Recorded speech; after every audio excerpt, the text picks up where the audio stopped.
Atenção, senhor Newton César chamando. Fala, Roberto. Tudo bem por aí? Tudo bem, e você? Tudo em paz. Maravilha. Mais um episódio de Contatos Insólitos, e este agora é Reencarnação, 2 pontos, refutando as objeções. Boa. Bom, mais uma vez aqui tentando falar um pouco a respeito desse vasto tema, né? E eu poderia ter criado, né, parte 1, parte 2, né, reencarnação existe, mas, enfim, vamos dar um prosseguimento a isso com outro nome, né, tentando focar em outras coisas. É difícil você conjugar isso, né, cara, de conseguir colocar nas buscas do Google aquilo que as pessoas estão procurando, com um título que tem a ver com o que você quer discutir, sem cair no lugar comum e, ao mesmo tempo, cair no lugar comum para ter seguidores. Cara, não dá. Então, assim, eu desisti disso daí e agora eu crio os títulos que eu acho que são pertinentes em relação àquilo que a gente vai discutir. Às vezes dá uma certa desviada no meio do caminho, que faz parte do componente do improviso, né? Mas, enfim. Né? Vamos nessa. Bom, cara, a ideia é justamente a que eu te passei previamente, né? Eu passei um roteirinho mais ou menos, né, dos itens que eu gostaria de abordar. E a ideia é, a partir das possíveis objeções, né? Que, eu coloquei algumas aqui, mas obviamente não são as únicas possíveis, né? A gente conseguir discutir ou falar a respeito dessas possíveis objeções e abrir outros leques aí, outras possibilidades a partir dessas objeções. Voltando a, acho que frisar que é importante também que a gente não quer provar que a reencarnação existe, não temos nem como fazer isso, né, mas ao mesmo tempo a gente tem que ter uma mente aberta, né, um ceticismo aberto em relação às possibilidades para que a gente consiga sair das paredes conscienciais que caracterizam esse cativeiro, né? Senão não faria sentido a gente até estar participando desse projeto, né, que é Contatos Insólitos, que é justamente de sair desses limites, sair da caixinha, sem querer, né, cair também nos velhos chavões de sempre, mas tentando dar um parecer um pouco diferenciado a respeito do lugar comum, que todo mundo acaba caindo na mesma vala, né? Então é isso, cara. Eu te passei algumas coisas em relação às possíveis refutações sobre as reencarnações, a existência desse evento, enfim. E aí acho que não tem por onde, a gente vai começar já falando a respeito desses pontos, e aí em cima disso a gente vai explorando. O que você acha? Acho uma boa. Você já tem previamente alguma coisa que você gostaria de falar? Não. O que eu acho é que eu acho que a gente tem uma chance de ouro, assim, que não é muito comum nas searas que a gente encontra por aí. Qual é a ideia? A gente, vamos pegar uma premissa antes. Eu estava vendo, assim como você, a gente pesquisa muito, se interessa muito por esse assunto consciencial e as derivações dele, né? Então, eu me interesso muito pela parte de psicologia, na parte de comportamental. Eu estava vendo outro dia, e até pensando um pouco no que a gente faz aqui, as relações humanas, elas podem ser definidas de várias maneiras, mas uma delas existem 3 tipos de direcionamento e de relacionamento: dependente, independente e interdependente. E todos podem ser saudáveis ou não. A gente vem conseguindo ter um relacionamento interdependente, isto é, a gente não precisa um do outro, mas se doa para poder trocar ideias com o intuito de poder crescer e se desenvolver de maneira saudável. Não estamos disputando medalhinha, não estamos disputando quem recebe mais joinha, quem do público gosta mais, não é nada disso. Muito pelo contrário, é uma coisa a partir da amizade. E aí, pensando nisso, e até uma analogia que me veio, a gente não joga tênis, a gente joga frescobol. No jogo de tênis, quanto mais eu dificultar a bola para você, melhor para mim, eu ganho ponto. No frescobol, quanto mais eu facilitar para você defender, é que dá o jogo. O jogo é se você defender. Se você não defender, não tem jogo. Né? Então, essa é a sacada. É um ajudando ao outro. E aí, o que eu estava pensando em alguns momentos eu acho que a gente é mais feliz, em outros momentos menos feliz, mas a ideia é a gente explorar tudo que a gente puder de cada um dos sistemas para a gente poder crescer, inclusive as nossas próprias crenças. Isso é que é legal. Né? Que se permitir numa boa, que não é fácil. Em outros ambientes, a tendência é, opa, deixa eu me fechar aqui, porque deixa eu proteger aqui. Quem é esse fulano que está vindo questionar o que eu estou falando? A gente não tem isso. A gente participou de um monte de coisa juntos e tal, tem coisas diferentes. Você gosta de rock and roll, eu gosto de outras coisas, e tem respeito aí, a gente vai discutir, mas a ideia, eu acho que a gente tem muito a crescer. E o pessoal também queira participar numa boa, cresce junto ou não.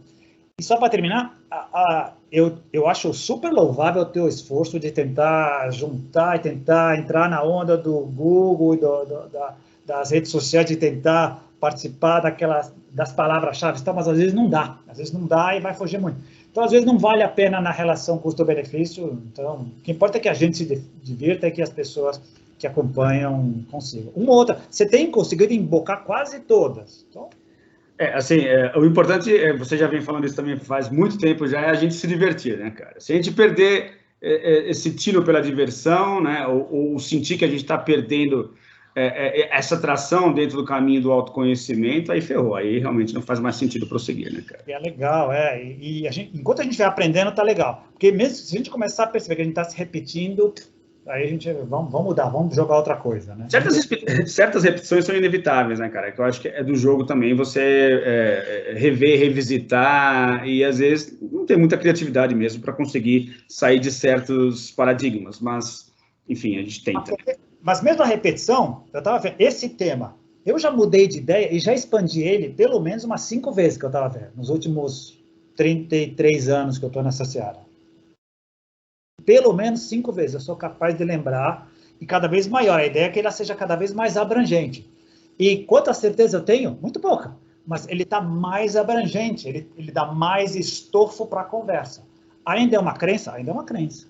Sim, claro. Vivo sem, se não tiver? Vivo sem. Mas dá mais sentido para uma série de outras coisas. E aí a gente vai conversando. Sem dúvida. Bora então para o primeiro item? Bora lá. Tá, então o primeiro seria assim, né? A primeira objeção, né? Se existe reencarnação, ou se a reencarnação existe, porque a maioria das pessoas não lembra sobre suas vidas passadas? Essa seria a pergunta, uma pergunta muito clássica, popular. Então, o primeiro aspecto aqui, cara, que eu anotei é sobre o fenômeno do esquecimento nos sonhos, né, cara? Então, quando a gente está sonhando, o que acontece? Você está lá dentro do sonho, é uma realidade que é impressionante como a gente vivencia isso o tempo todo, mas a gente nunca para pensar a respeito, né? Que está acontecendo independentemente de sua vontade. Apesar de estar ocorrendo dentro da sua mente, né, todo aquele cenário está sendo construído dentro da sua mente, você não tem controle sobre aquilo, exceto naqueles sonhos lúcidos, ou o que é popularmente também conhecido como viagem astral, em que você tem o controle sobre o que está ocorrendo. Do contrário, você é simplesmente um mero joguete de forças e circunstâncias que você não domina, não controla. E tanto é verdade isso que se a gente tivesse controle sobre isso, a gente não teria pesadelos, né? Por que eu teria pesadelo, né, para sofrer à toa, né? Então, não, né? Então... Risco. A não ser aqueles que gostam de filmes de terror. Esses poderiam... Mas, enfim, esses pesadelos horríveis ninguém teria, porque, né, eu não quero só vivenciar coisa boa, não quero vivenciar coisas ruins. De qualquer maneira, quando você acorda de manhã, por mais que haja um impacto ali do pesadelo, você acorda com medo, às vezes acorda suando. Se você tem um sonho erótico também, às vezes você acorda, né, excitado, coisas desse tipo. A tendência é que depois, passado poucos minutos, no máximo poucas horas, estourando, você esquece tudo, né? E você não fica de luto porque o seu avatar naquele sonho morreu, faleceu, né? Você não fica, meu Deus do céu, minha vida acabou, por causa disso. Então, a questão do esquecimento parece que faz parte da vida. Ou no episódio anterior também a gente abordou um pouco isso, em relação aos eventos que nós esquecemos nesta vida, não precisa ir muito longe, né? Então, se a mente é una, se estamos dentro de um processo que é único, é possível deduzir de que esses processos, assim como aí em cima e embaixo, né, aquela outra lei hermética super famosa, de que hajam, em menor escala, esquecimentos que sejam parte do jogo, realmente façam parte de toda essa brincadeira, justamente porque é da mecânica da coisa, é da dinâmica do grande jogo cósmico, esses esquecimentos, para a gente priorizar certas coisas, porque ter acesso a tudo a todo momento não me parece ser muito razoável. Então, acho que aí a questão do esquecimento, pelo menos do primeiro tópico aqui, dá para se comparar com os sonhos, né, de que, voltando desses sonhos, você vivenciou aquele avatar, estava ali consciente, naquele determinado momento, ao se acordar, né, desse sonho, o seu avatar foi aniquilado, né, foi completamente dizimado, e nem por isso você, né, ficou de luto aqui, porque isso ocorreu, né? Então, esse seria o primeiro aspecto. Você já gostaria de falar a respeito ou não? Não, sim, duas observações, que eu acho que é muito legal você colocar isso. Relembrando, segundo os neurocientistas, as pessoas normais sonham toda noite e uma porcentagem muito pequena lembra. E umas pessoas normais sonham várias vezes e lembram por muito 1 ou 2, não lembram toda hora. Você congelou, espero que eu esteja falando ainda, que você volte daqui a alguns segundos. Estou aqui. Esse é um ponto. Segundo ponto, isso ilustra o que você falou agora. Então, a gente sonha, mas esquece. E também o que em inglês a gente chama de daydreaming, mesmo durante o dia, quando a gente está dirigindo, a nossa mente vai para outro lugar e tal, a gente passa várias vezes inconsciente. Se faz um balanço no final do dia, não lembra de 10%. O que eu estava fazendo? Não sei o que eu estava pensando naquela hora, não sei. Então, é um mecanismo da vida de própria limpeza e provavelmente é um mecanismo de limpeza cerebral e do sistema nervoso para não dar pane na máquina. E aí sou obrigado a tocar no segundo tópico aqui, que é o fenômeno da economia de energia, né? Que esse é um fenômeno largamente utilizado pela natureza, né? De você tomar sempre o caminho mais curto, economizar energia, não ficar economizando energia à toa, embora a gente, né, ser humano, fique contra essa lei o tempo todo, né? Perdendo tempo com uma infinidade de besteiras, mas até aí é outro assunto. No normal, dentro do campo da biologia, o cérebro ele vai priorizar o quê? A sobrevivência. Né? Então, assim, tudo que estiver além do campo da sobrevivência imediata não é importante, não é fundamental. Então, obviamente, você vai esquecer. Tanto é que a questão do inconsciente existe, né, para provar isso realmente, que existe ali todo um aspecto seu que está participando da sua vida e você não tem a mínima ideia de que ele exista. O seu ego foca naquilo, ou naquela narrativa que você criou, né, a respeito de si próprio, de que esse é você, essa é a sua identidade, esse é o seu RG, e você vai ter que agir de acordo com aquilo, que essa outra parte você simplesmente não tem acesso. Também, então, mais uma vez, falando em níveis holográficos, se é que a gente pode dizer isso, de esquecimento, né? O esquecimento faria parte também, inclusive, biologicamente falando, o cérebro precisa economizar e focar nas coisas que tenham a ver com a sobrevivência básica. Essa é uma lei da evolução, essencialmente. Né? Muito bem colocado. E outra coisa também que me ocorreu te ouvindo economia de energia e autopreservação, o cérebro está fazendo o tempo inteiro, está querendo preservar tudo. Inclusive, há teorias em que o Alzheimer, por exemplo, seria um mecanismo do cérebro tentar se manter, preservar. E ele abre mão de uma parte da memória para se manter intacto, para que outras partes não sejam danificadas, para que a parte que não dependa dele, que seja autossuficiente, batimento cardíaco, respiração, continue funcionando. Então, existem teorias muito fortes com relação a isso. Eu perco a memória não é fundamental. Alguém vai cuidar desse corpo, mas o cérebro não vai atrapalhar o mau funcionamento dele. São teorias que estão por aí. Então, tem tudo a ver. Economia de energia e autopreservação tem tudo a ver e ajudaria a explicar por que a gente não lembra de tudo. Pelo menos em algum sentido. Né? Um outro item aqui que ainda está dentro dessa primeira objeção sendo a condição física altamente restritiva, seria esperado que a maioria das lembranças fossem filtradas. O cérebro, então, sendo a imagem de um processo de localização da consciência na trama espaço-temporal, não teria como processar tudo, né? Então, mais uma vez, aí, o idealismo metafísico fazendo parte de nossas conversas, dando a entender de que, né, o cérebro é uma metáfora que, inclusive, o Castle usa no livro dele, né, por que o materialismo é uma bobagem, sobre essa questão de você, ou essa metáfora de você enxergar o cérebro como um filtro, né, que ele foi feito justamente para filtrar e focar em certas questões, né, e não abarcar tudo. Então, pelo ponto de vista físico, metabólico, biológico, foi feito para isso mesmo, então para esquecer mesmo. A gente tem olhos para poder ter acesso à realidade visualmente, mas a gente não consegue enxergar tudo, não consegue ouvir tudo, não consegue sentir tudo, tem limitações. Por que não haveria na parte de lembrança? Por que não? Faz sentido. Um outro tópico aí a respeito ainda dessa primeira objeção além disso, somos criaturas de hábitos. Voltar com as lembranças de experiências prévias poderia significar a repetição de um estilo de vida sem a oportunidade de fazer tudo diferente, simplesmente criando mais do mesmo, né? Tudo bem, aqui já é um aspecto mais filosófico, mas que poderia também dar substância à razão do esquecimento ocorrer, né? De que justamente se você viesse lembrando de tudo, talvez você simplesmente perderia tempo repetindo tudo do mesmo jeito, porque somos criaturas de hábitos, né? É o passo além, né?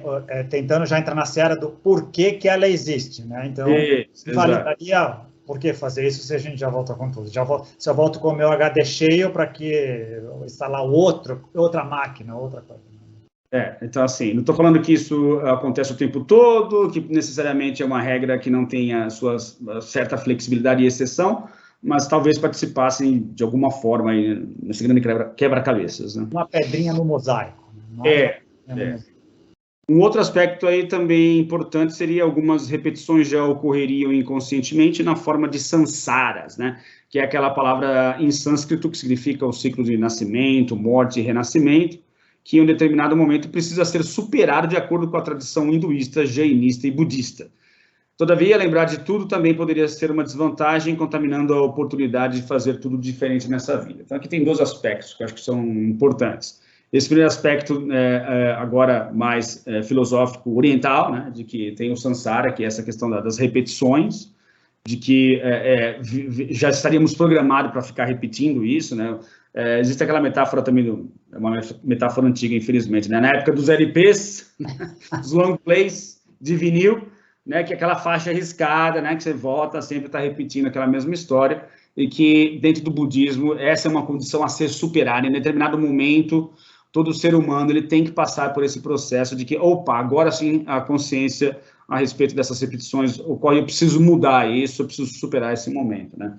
Então, seria do jogo, da evolução, essa questão das repetições e depois você passar a superar. Porém, também tem essa desvantagem, né, de você contaminar tudo com pensamentos ou traumas, vivências que advêm do passado. Então, assim, tem esses 2 aspectos, né, que participam, e a coisa talvez seja meio porosa, meio permeável, uma coisa interferindo na outra, né, não deve ser assim tão bonitinho, separadinho. Provavelmente eu aprendi com o pessoal da teoria integral, provavelmente e também explicando,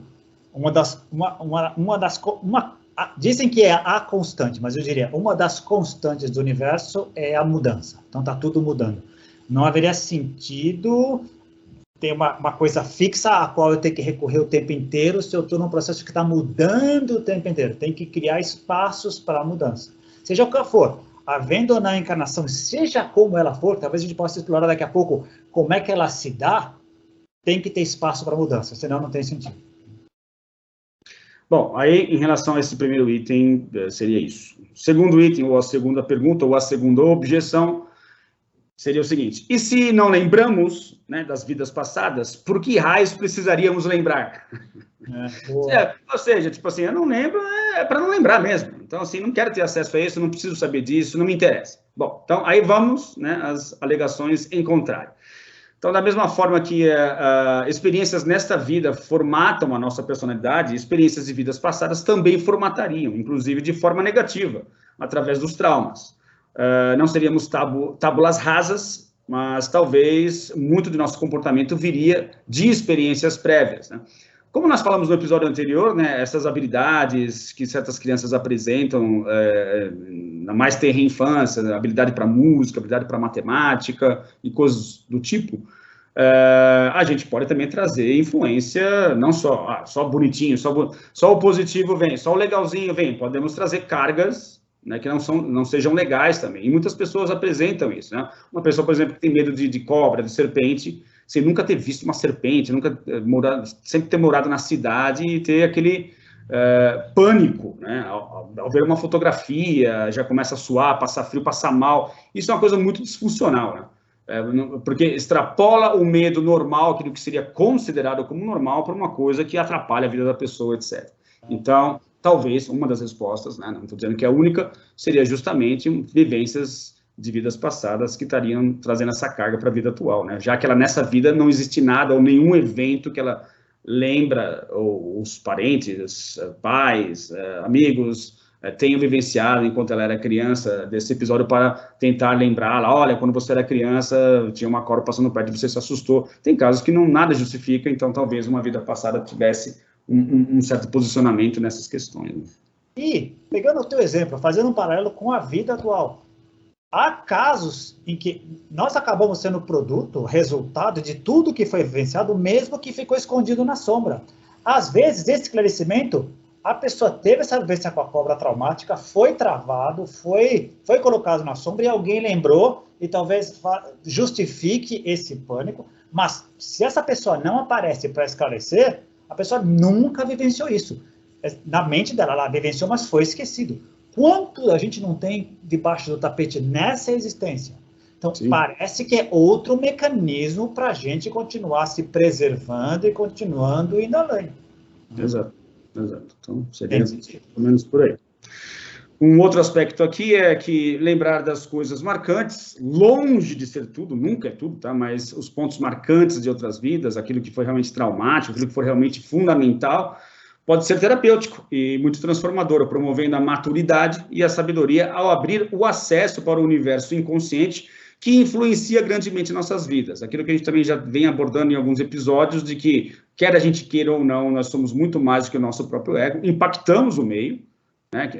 Isso sai pelos nossos poros, né? É uma coisa que extrapola, a gente não tem controle sobre isso, muito do nosso comportamento advém do lado inconsciente. Então, ter acesso ao lado inconsciente é benéfico, é terapêutico, porque você consegue ter noção do que te leva a agir de determinada forma, por que você às vezes é muito impulsivo, por que às vezes você briga, ou as coisas não acontecem do jeito que você gostaria, porque você pensa uma coisa, mas age de outra.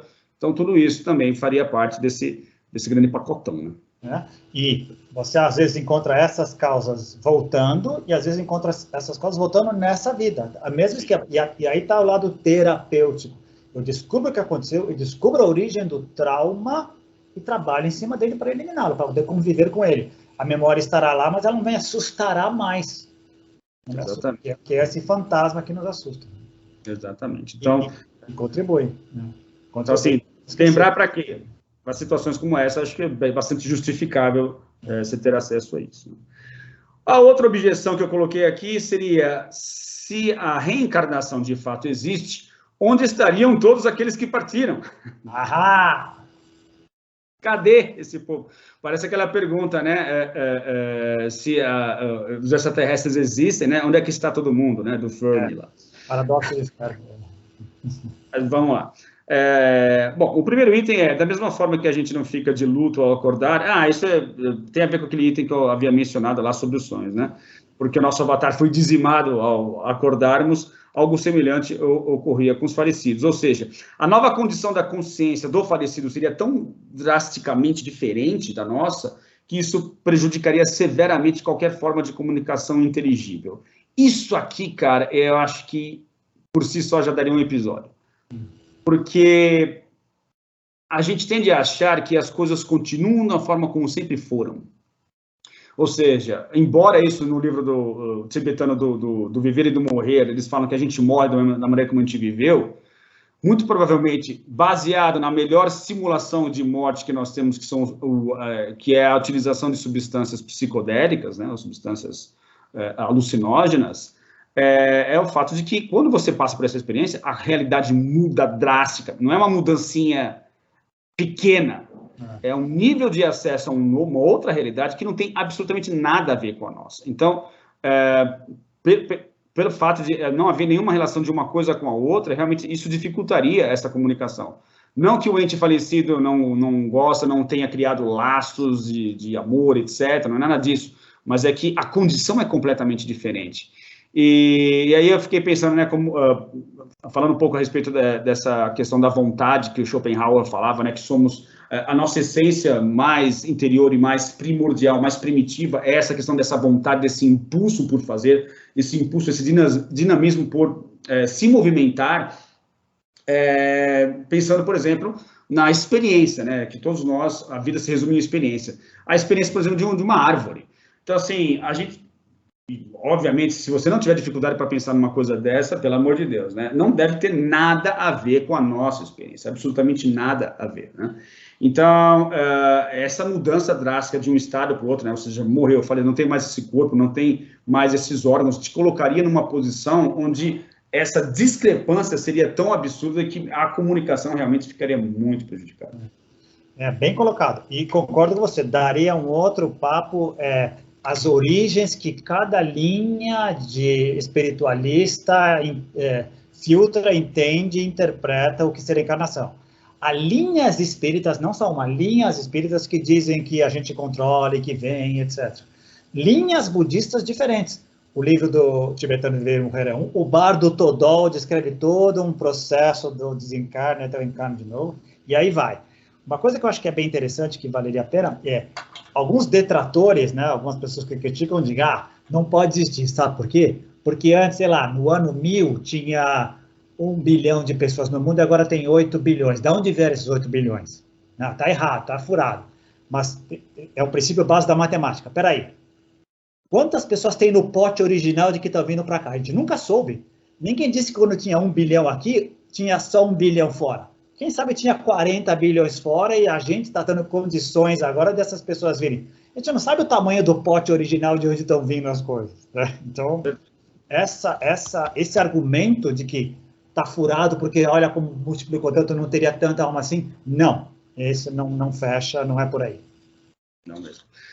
Um outro aspecto aqui, ainda dentro dessa questão de onde estão todos, né? Cadê todo mundo que partiu? Podemos acordar de um pesadelo com uma forte carga, né? Isso que eu falei também, eu já havia mencionado, né? Suando com medo até com tesão, como mencionei, mas depois toda essa carga é liberada e o vivenciado é completamente esquecido. Cara, pode ser que realmente eles passem por um processo semelhante de esquecimento, né? Se é assim como é em cima, é embaixo. Talvez eles acordem de um grande sonho. Aliás, é comum esses relatos das pessoas que utilizam dessas substâncias psicodélicas, elas relatarem justamente, né, de que a realidade vivenciada lá, seja lá esse, onde quer que seja, né, além do espaço e do tempo, parece a essas pessoas que passam por esse tipo de experiência muito mais real, ou o senso de concretude, a coisa muito mais... é muito comum eles mencionarem esse senso de realidade ser mais real do que a realidade aqui, né? E daquilo realmente tomar conta completamente do falecido, ou da consciência daquela pessoa que até então estava encarnada, ao ponto de ela simplesmente, bom, agora é outra história e não tem mais sentido. É como, ou utilizando aquela metáfora do jogo do videogame, né? Que você acabou, você perdeu o jogo, até agora eu vou tomar um suco, vou na cozinha, e é do jogo perder, acabou, né? E você falou aqui, me lembrou do conceito da filosofia perene, da grande cadeia do ser, da matéria inanimada, ela dá um salto de realidade, ela vive no organismo, a vida, ela dá um salto, vai para a mente, ela dá um salto, vai para a alma, e depois daria um salto para o espírito, para a consciência cósmica. São, para usar o termo que eles usam lá, são espessuras de realidade diferentes. A gente está querendo interpretar, como diria o Ken Weber, com o olho da carne, uma coisa que é com o olho do espírito, não dá, não vamos conseguir enxergar isso, é outra coisa. Mesmo que você fale agora, onde vai as pessoas? Depois, nesse capítulo que um dia talvez a gente venha fazer, mantemos essa individualidade ou não quando saímos daqui? Juntamos ao grande oceano cósmico ou não? Quanto tempo? Quanto de consciência tem do pacote todo? Tem várias linhas que se debruçam nisso, e cada uma diz uma coisa. Onde é que está a verdade nisso? Provavelmente um pouco de todas elas. Tá? Mas uma coisa é certa, é outra espessura da realidade, não é essa. Não é essa aqui que a gente está vivendo. Assim como a mente não é essa realidade aqui. A mente é outra coisa, a mente não é isso aqui. É outra coisa. Né? A mente não é o cérebro. É uma boa comparação. Sim. O cérebro é isso aqui. A mente não é o cérebro. O cérebro é uma imagem, simplesmente, né? daquilo que nós, como seres dissociados dessa grande mente universal, enxergamos ele dessa forma, dissociada, né? A imagem de um cérebro e de um corpo também. E aí a gente poderia adentrar em outros aspectos, né? Por exemplo, que aquela ideia que eu mencionei no episódio anterior, das pessoas que utilizam substâncias psicodélicas e retornam, né? Primeiro, há essa diluição do ego, que é uma morte fictícia não, né? Porque, na verdade, deve ser uma morte real do ego, porque o ego também não é uma coisa de carne, né? que é desesperador, né? Porque você acha que... Porque se você é uma pessoa completamente materialista, né, newtoniana clássica, né, achando que você é esse corpo físico aqui, né, e você é o seu ego, não existe mais nada além, se isso vai ser diluído e dizimado, obviamente você vai ficar apavorado, porque realmente, né, se você acha que você é só isso, já era. Porém, se você acha que você é muito mais do que o seu próprio ego, essa diluição ainda é relatada como se ainda há uma testemunha ali quando a direção do erro, e por mais que seja apavorante, ainda há alguém ali testemunhando, coisa que não deveria ocorrer, porque se você é o seu ego, né, não pode haver alguém testemunhando.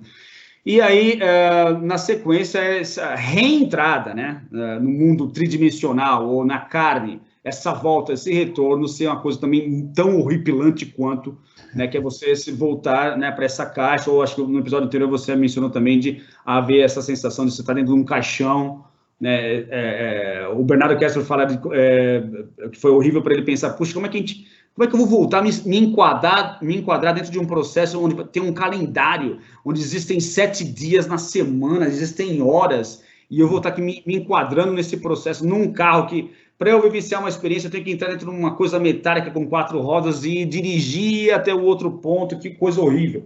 Então, cara, se utilizando em todas essas dificuldades, talvez isso também crie altas barreiras, né, para que aquelas pessoas com as quais nós tínhamos um grande amor, grande convivência e partiram, isso realmente fique muito difícil de ser reatado, né? Por isso explicaria, talvez, em parte, por que eles desaparecem e não voltam mais. Se bem que ele tem outros... A gente vai chegar aqui num outro item onde isso é bem legal. Você falou, agora me lembrou, primeiro do genial Alan Watts, quando ele coloca aquela metáfora do ego encapsulado na pele, que esse ego minúsculo, ele está lá, e que ele, funcionalmente, ele serve para essa, eu vou usar esse termo de novo, essa espessura de realidade, mas que não é a única, né? Esse pessoal, nas substâncias alucinógenas que eu não gosto, psicotrópicas, né, ou psicodélicas, quando eles saem e tem essa ideia, é um outro ego, que é um ego com E maiúsculo, que alguns chamam de self, né? E ele é testemunha, ele está vendo ali, ele tá observando o que está acontecendo, mas ele é muito amplo. Ele é muito amplo, ele tem os limites dele. Mesmo quando ele sente o cosmos inteiro, legal, eu sou tudo, eu sou todo mundo. Essa volta, que volta para esse outro ego, que é terrível. E é por isso, como é que ele chama? Eu acho que é Abraham Santa Clara. Foi ele que teria dito isso. A ideia desse ego que a gente fala é o seguinte, ele que tem que morrer para a gente conseguir entender e dar espaço para esse ego saudável. É dele aquela frase, que em inglês fica melhor do que em português, né? Quer dizer, se você morre antes de morrer, quando você morrer, você não morre, né? Quer dizer, if you die before you die, when you die, you don't die. Em inglês fica muito legal, né? Que a ideia é, esse egozinho disfuncional, você tem que fazê-lo morrer. O despertar espiritual é isso, é esse eguinho, não é eliminar todo o ego, é esse eguinho que nos faz ser disfuncional. E é essa parte que a gente às vezes se pega na parte da reencarnação. Não é esse ego vai morrer mesmo, não necessariamente o outro, não necessariamente o self. Sim. O ego aqui chamou, antes de diferenciar, como seria aquela narrativa que nós criamos, né, para nos identificar ou criar essa história dentro da realidade que transitamos aqui, né? Isso, com certeza, é dizimado. As pessoas que a gente vai trocando. Isso. Mas aquela pessoa que é aquela testemunha ao nascer, né? Quando chegou aqui, opa, estou chegando agora nessa história, esse continua, né? O ego ele é construído paulatinamente ao longo da vida, né? Bom, um outro tópico aqui, ainda dentro dessa pergunta ou dessa refutação, né, dessa objeção, na verdade, que é se a reencarnação existe ou não estaria todo mundo, é esse tópico que eu criei aqui de que seria preciso considerar os nossos fortes paradigmas culturais que também contribuem para criar uma barreira quase intransponível entre a nossa realidade e a realidade do falecido. A gente vive dentro de um paradigma cultural civilizatório em que esse tipo de contato, esse tipo de possibilidade nem existe, predominantemente falando, né? Então, isso por si só cria já uma barreira gigantesca para a gente nem ir atrás, nem tentar, nem buscar nada, né? E a gente fica dentro dessa questão tradicional de, eu vou ficar de luto, vou chorar, vou ficar triste, vou ficar depressivo, etc, etc, porque tudo acabou e nunca mais vou ter acesso à alma ou à consciência dessa pessoa, né?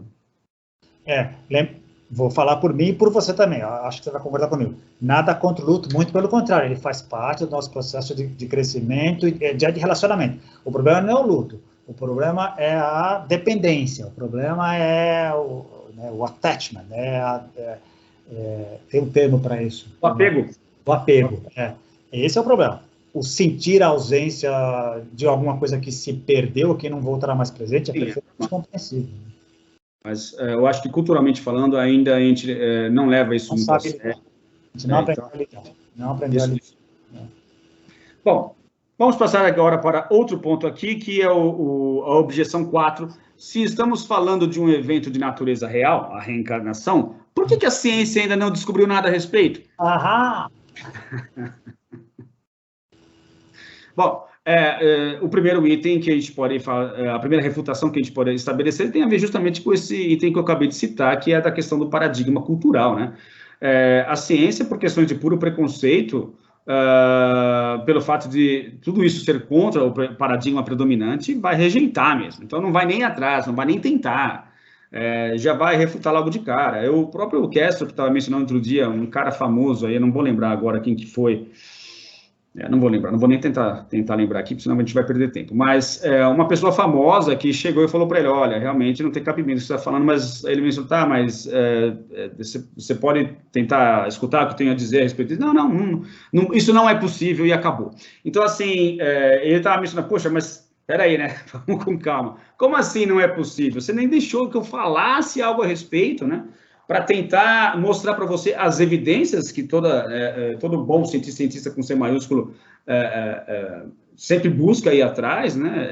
Eu tenho aqui, não sei se é uma evidência, mas algo que seria interessante você ouvir, né? Para tentar quebrar um pouco as paredes do seu cativeiro, mas não se aceita isso. Então, por questões de preconceito. Tanto é que as pesquisas super meticulosas do Ian Stevenson não são consideradas. São as pesquisas feitas lá na faculdade, na Universidade de Virgínia, né?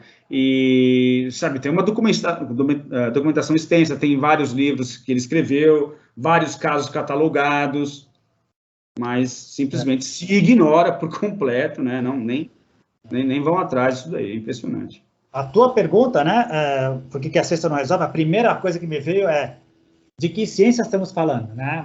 A ciência com C minúscula não vai abrir mão e todo o teu preâmbulo com relação a isso já fechou. Me lembrei agora, entrando nessa série que a gente entrou, você começa aí, você descobriu o Bernardo Castro, vai descobrir o Instituto de Ciências Noéticas, descobriu o pessoal da teoria integral, e uma coisa vai levar na outra, eu descobri o pessoal da Comissão Galileu. O que é a Comissão Galileu?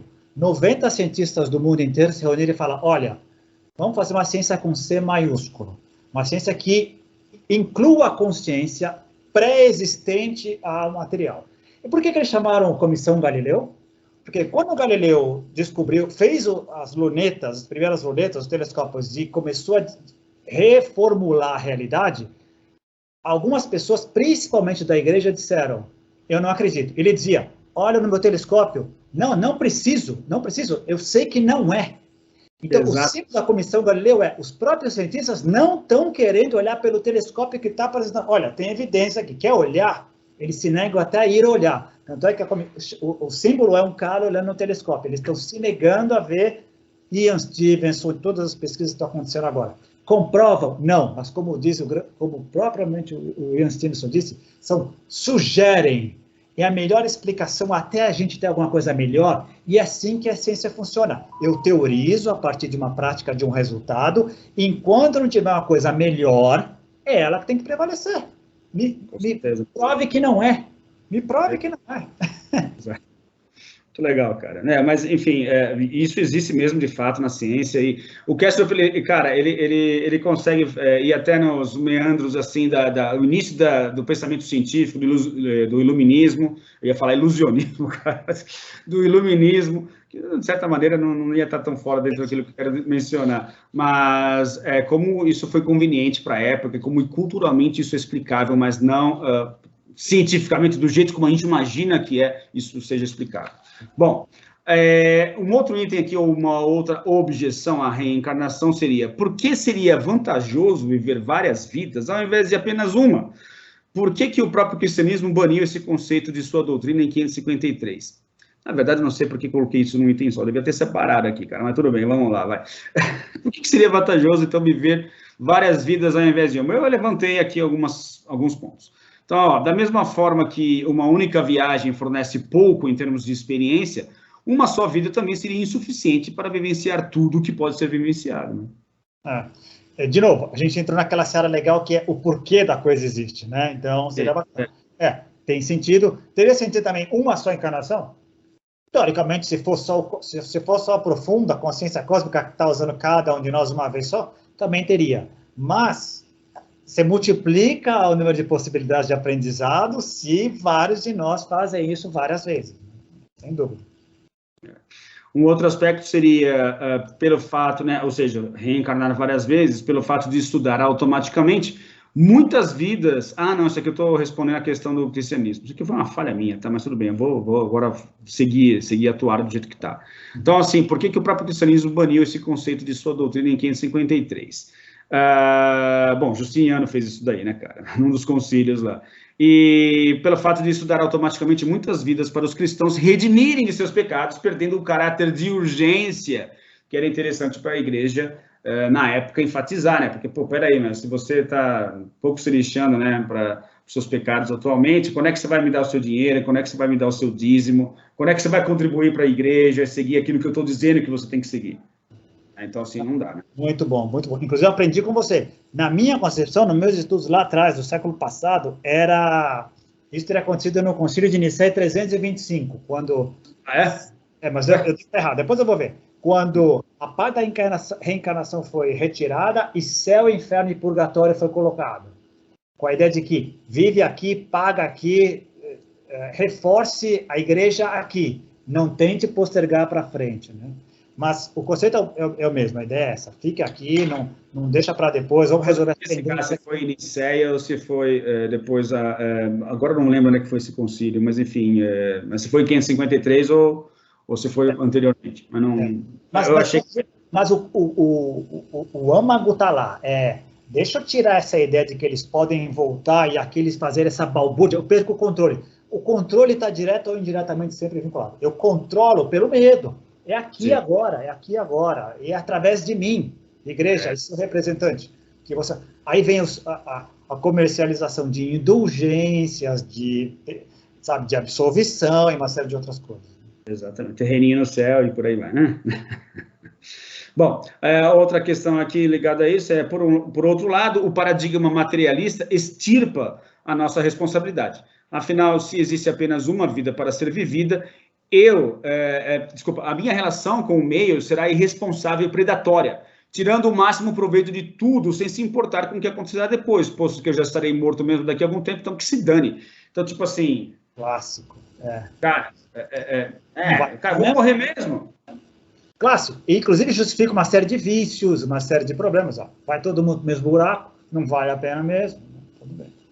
Então, assim, esse seria um problemaço, né? Então, viver várias vidas, ao invés de uma, seria muito mais vantajoso, porque daria esse aspecto de responsabilidade ao longo do tempo. Filhão, você está fazendo burrada aqui, mas só que depois você vai voltar, tá? Então, tudo que você está fazendo aqui, você vai vivenciar na pele.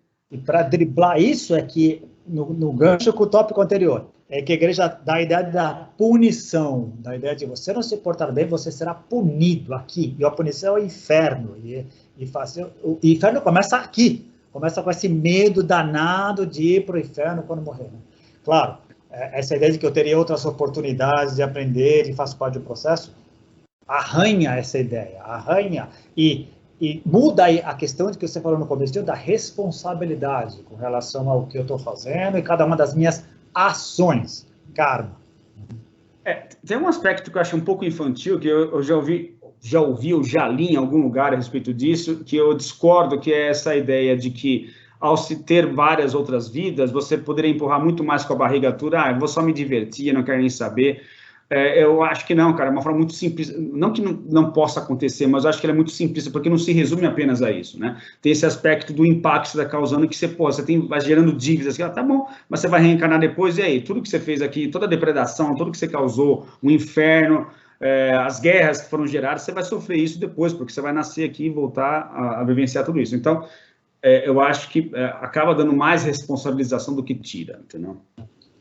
E aí tem duas coisas. A pessoa, concordo com você. A pessoa que pensa isso, ela está partindo da seguinte premissa: a volta será igual às condições que eu tenho aqui, então eu continuarei empurrando com a barriga. Não é nada disso. Segundo, não sabemos como é. De novo, a gente está partindo desse princípio, não sabemos que mecanismos tem aí. A gente intui. A gente pode até um dia conversar sobre isso. A gente intui como é que é, mas não sabemos. Não sabemos como é assim. E vamos fazer uma das poucas certezas que a gente tem. Nenhuma dessas pessoas que se acham muito espertas sabem mais do que a consciência cósmica ou profundo tal que bolou o jogo cósmico. Não sabe. E não vai enganar a banca. Não vai. Está achando que vai enganar a banca? Não, não vai.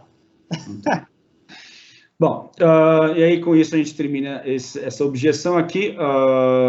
A próxima objeção é: por que os nossos entes queridos já falecidos não entram em contato conosco para nos alertar sobre esse aspecto tão importante da experiência humana? Né? Pô, porque esses caras não vêm aqui e nos ajudam, né?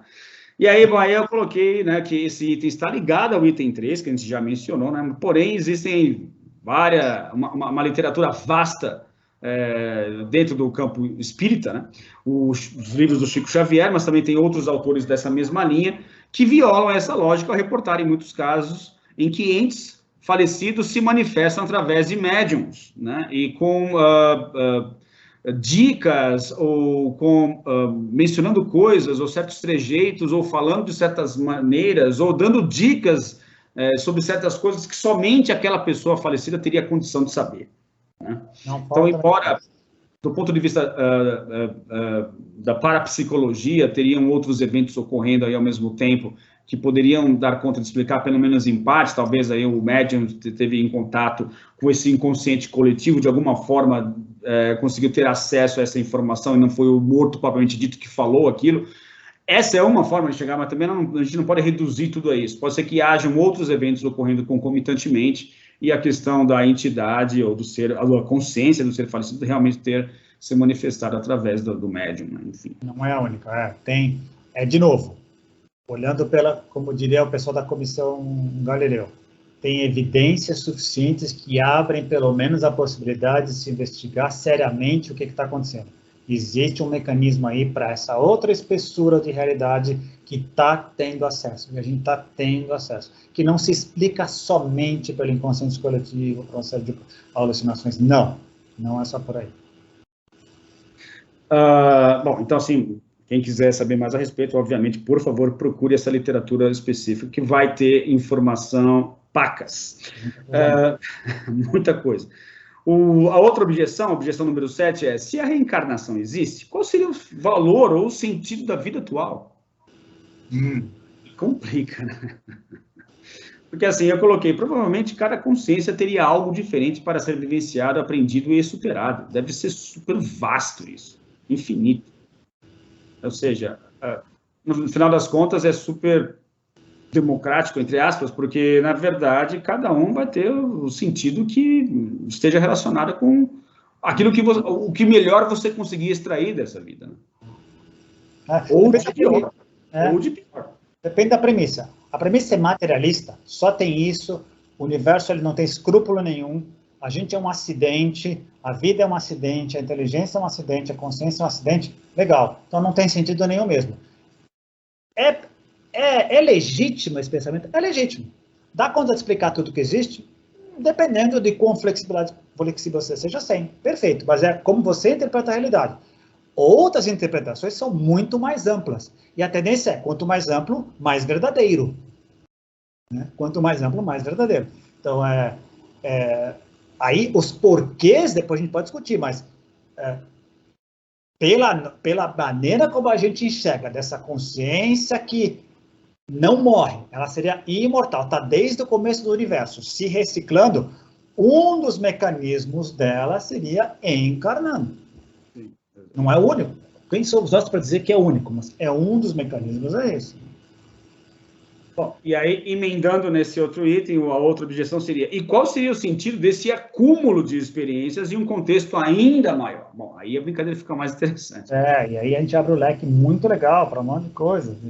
Talvez, aí eu coloquei um dos itens que me ocorreram, foi a autoconsciência do universo, ou seja, a gente pegar essa ideia do idealismo metafísico, que fala que a natureza por si só, ela começa instintiva, né? Essa ideia de que o universo primordial, o universo primitivo, digamos assim, ele é instintivo, ele é passional, paixão pura, esse impulso que ele é bastante irracional. E a consciência, ela vem depois, através das criaturas inteligentes, que em um momento posterior criam condições para que o universo seja cada vez mais autoconsciente, cada vez mais autorreflexivo, né? Então, essa talvez seja uma das explicações de a gente criar as condições para que mais autoconsciência seja gerada localmente, e isso gere cada vez mais autoconsciência, cada vez mais autorreflexão para o próprio universo. Como a gente está tentando interpretar um fenômeno espiritual com o olho mental, cognitivo, é claro que vai ter defasagem. Então, isso a gente chama de especular com E maiúsculo, com bom sentido. Então, tem várias razões. É a consciência cósmica, o tal profundo, experimentando o mundo através das minhas mãos, dos meus olhos, você, várias vezes. É cada um de nós, como gota individual no oceano e crescendo, formando uma onda, e a onda se formando e voltando, ela volta ao oceano e sai, volta a metáfora do ralo, do redemoinho que você usa sempre, que o Bernardo Castro diz.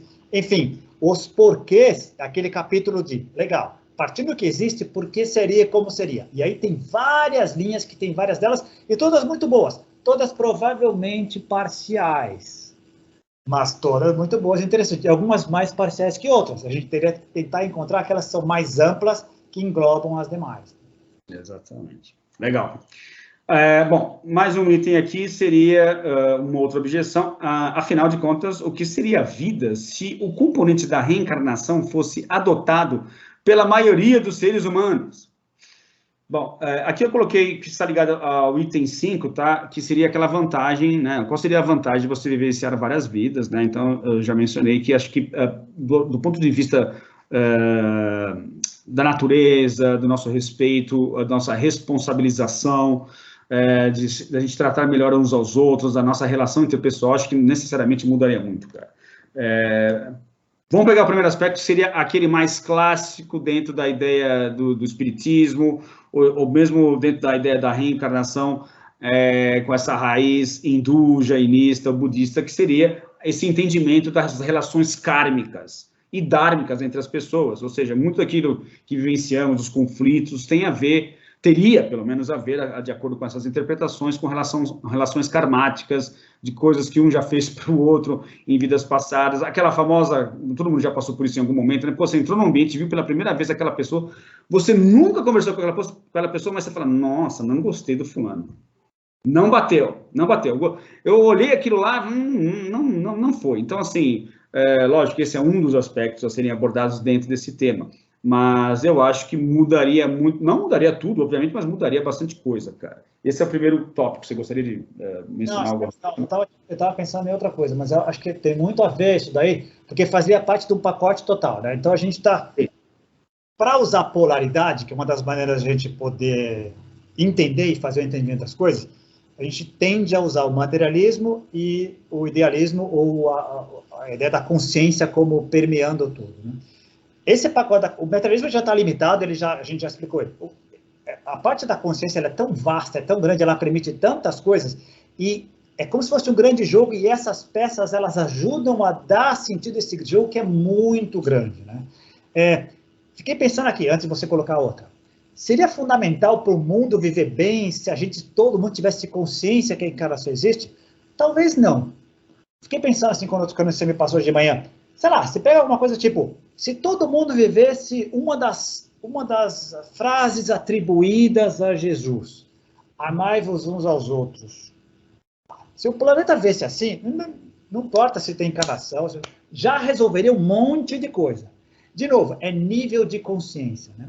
O que eu acho que o nível de consciência aí prescindiria dessa parte. O que eu acho que eu acho que é onde você quer colocar, que eu concordo com você, no momento que ela faz parte da minha interpretação da vida, ela enriquece. Enriquece de uma maneira impressionante. Os relacionamentos interpessoais, intrapessoais, planetários, natureza, fundamental. E entender e experimentar é sempre melhor do que só intuir intelectualmente. É sempre melhor. Traz sempre mais benefícios. Né? É que você mencionou sobre os níveis de consciência, a gente precisa perguntar também, talvez seja mais um outro tema aí para um outro episódio, que seria até que ponto o nível de consciência depende também do estofo criado em várias encarnações que finalmente brotaram nessa vida, porque você tem esse estofo ali, né? Então, é um outro papo. Muito bom. Tem algumas que dizem assim, entra lá, volta lá, você vai conseguir chegar até os seus 25 anos, você vai chegar no nível que você está, e dali diante você vai continuar crescendo. Legal, é bem racional, mas quem disse que é assim que funciona? Tem tantas variáveis aí, mas é enriquecedor, só pensar nisso já é enriquecedor, já dá um colorido diferente. Dá um colorido. Quanto mais limitante, eu acho que quanto mais limitante, pior. Não tem uma só interpretação. E, além disso, eu coloquei aqui que, haveria também uma maior responsabilização, posto que voltaríamos para cá, teoricamente, e sofreríamos na pele os efeitos de nossas próprias ações construtivas ou destrutivas que a gente tenha feito no passado, né? Então, a responsabilização viria a cavalo, ou viria a reboque, na verdade, não a cavalo, porque,